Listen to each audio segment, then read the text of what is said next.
şeyine bak.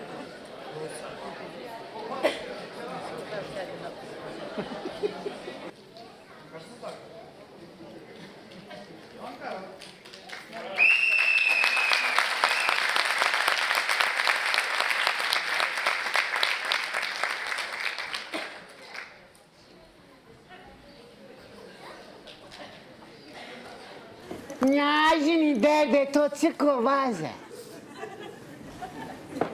Böyle yapıyor başım. Yürü buko. Başım değil ama makama bağlar başım. Yürü buko. Ders akıtayım. Diyor babam çoktur diyor. Ne çoktu? Bana diyor babam. Kete roze medme kotme bina haru vakt etseydin. Ne diyor? Diyor inşallah biz ölürüz diyor altına gireriz burnunun altında. Bu ölmez başefendi. Oğlum derdi neymiş? İşim var benim. Derle tutukum yerik bana vazo. Ya kotala tebiri zömerdiye. Yürü kaç tuvana derde tutuko. Yürü buko. Era vaze ez amne gere batukon. Basın. Ne diyor?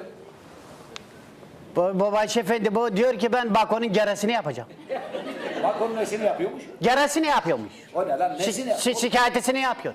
Bak onun şikayetini yapıyor. Öyle diyor. Ne yapmış bak ona? Bak diyor sekardı. Baki bire sekardo.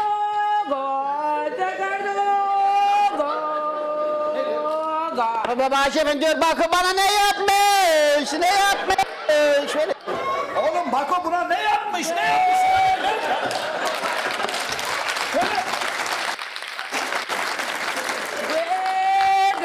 Bak diyor sekardı. Ha?